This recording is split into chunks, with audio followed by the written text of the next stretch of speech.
Selamat pagi teman-teman, kita berjumpa lagi dalam video pembelajaran online ya dari edubisnis.net. Masih dengan saya Yudhya Antareksa. Dalam video kali ini kita akan belajar mengenai training need analysis ya, atau analisa kebutuhan training. Bagaimana Anda melakukan analisa kebutuhan pelatihan bagi karyawan-karyawan Anda supaya pelatihan-pelatihan yang diselenggarakan di perusahaan Anda itu menjadi lebih efektif, menjadi lebih optimal, ya, tidak hit and run, tidak gun with the wind setelah 3 bulan kemudian dilupakan ya. Tapi kita mencoba menyusun analisa kebutuhan training yang tepat, yang tajam, sehingga impact dari training itu memberikan dampak yang powerful terhadap kinerja bisnis Anda ya. Nah, mari coba kita lihat langsung saja di agendanya ya. Jadi di dalam agenda training need analysis ini saya akan mencoba menceritakan 3 tipe analisa kebutuhan pelatihan, yakni apa yang saya sebut sebagai organizational based need analysis, kemudian job competency based need analysis, dan person competency based need analysis. Jadi dalam analisa kebutuhan training itu sebenarnya dikenal pendekatan 3 tadi ya. Kita fokus pada kebutuhan organisasi, atau kebutuhan posisi atau jabatan, atau kebutuhan person atau orangnya. Nah, kita akan elaborasi 3 tipe TNA itu, ya. Nah, mari coba kita langsung saja ya, dilihat di slide berikutnya di halaman di depan Anda ini ya. Jadi di sini saya mencoba menceritakan analisa kebutuhan berbasis organisasi, organizational based need analysis, ya. Jadi analisa kebutuhan pelatihan yang didasarkan pada kebutuhan strategis perusahaan dalam merespon dinamika bisnis masa depan.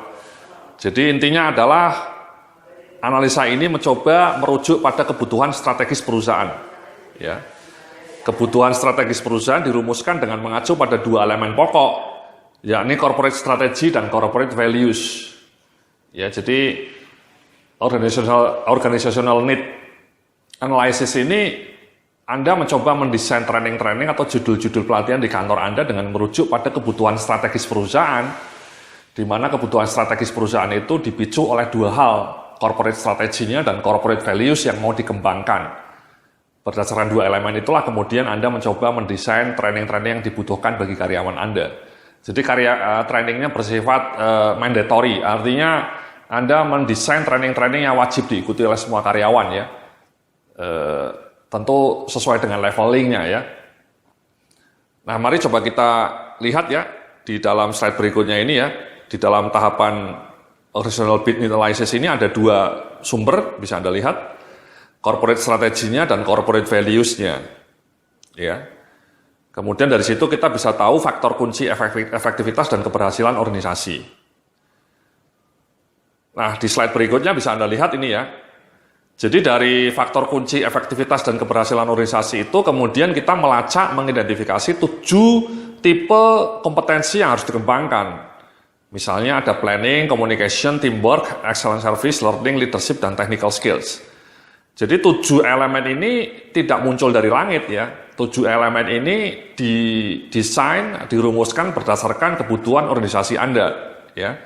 Jadi Anda melacak ya, melakukan interview dengan top management, melakukan interview dengan para direktur, mencoba melihat tantangan bisnis ke depan, melihat kebutuhan budaya perusahaan yang mau dikembangkan, dan juga melihat arah strategi perusahaan masa depan. Dari berbagai informasi itu kemudian Anda padatkan, kemudian Anda muncul dengan 7 tipe ini ya. Jadi ini 7 ini hanya merupakan ilustrasi ya. Jadi planning, communication, teamwork, excellent service, learning, dan leadership, serta technical skills ini merupakan salah satu ilustrasi hasil tema-tema training yang perlu dikembangkan oleh organisasi Anda berdasar analisa terhadap kebutuhan strategis perusahaan Anda. Ya. Misalnya katakanlah kenapa dibutuhkan excellent service, ya, karena Anda merasa bahwa perusahaan Anda misalnya bergerak di bidang jasa gitu ya, di bidang services. Sehingga excellent service itu merupakan sesuatu yang sangat vital bagi keberlangsungan bisnis Anda. Ya, layanan purna jualnya atau ketika Anda menghandle customers-nya. Sehingga Anda merasa bahwa excellent service ini merupakan training yang harus dilakukan oleh perusahaan kita. Ya. Dan kemudian training-training itu juga wajib diikuti oleh semua karyawan. Ya, kita bikin leveling lah, misalnya excellent service level basic harus diikuti oleh staff. Kalau excellent service level medium diikuti oleh managers atau assistant managers. Kemudian untuk excellent service level advance diikuti oleh para GM atau VP atau direktur. Jadi 7 training tadi, ya 7 training lagi, ya bisa Anda lihat kembali ya di slide yang saya tampilkan ini ya. Planning, communication, teamwork, excellent service, learning, leadership, dan technical skills ini bisa di breakdown menjadi 3 tingkatan. Ya, atau bahkan 4 leveling ya, sesuai dengan hierarki di perusahaan Anda.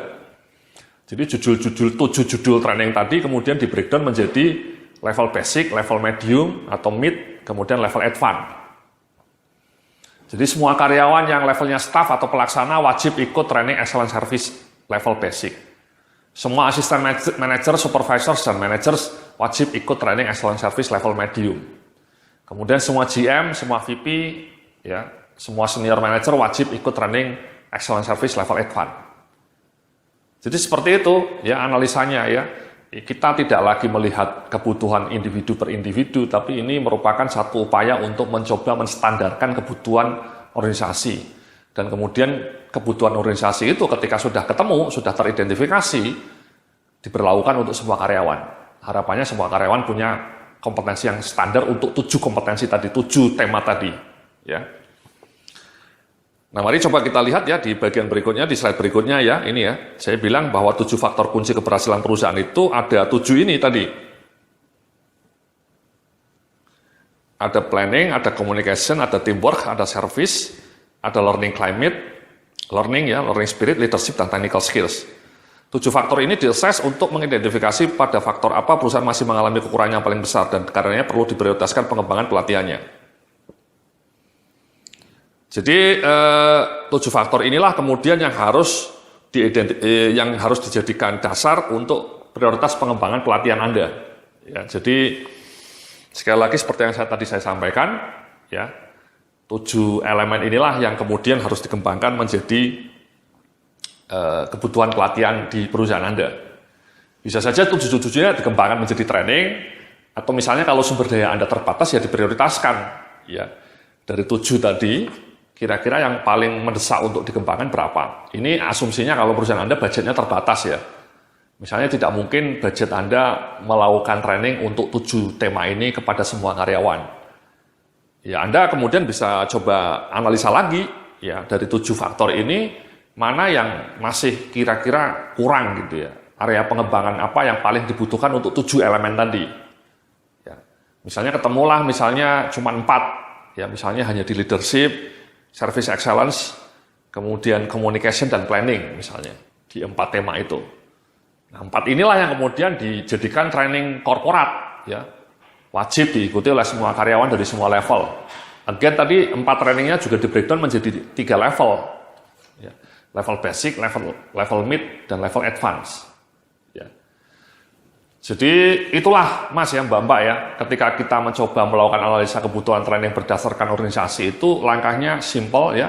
Anda coba lacak kebutuhan corporate strategy Anda, corporate values Anda, kebutuhan arah masa depan perusahaan Anda, tantangannya, tantangan bisnisnya. Dari tantangan bisnis, arah strategi itu Anda coba ekstrak. Apa sih key success factors-nya? Apa kompetensi-kompetensi kunci yang harus dikembangkan?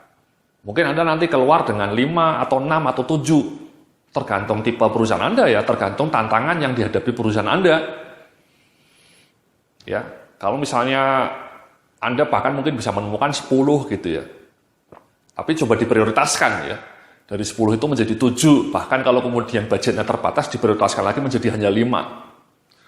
Nah, setelah ketemu 5 elemen tadi, ya 5 elemen misalnya untuk kantor Anda.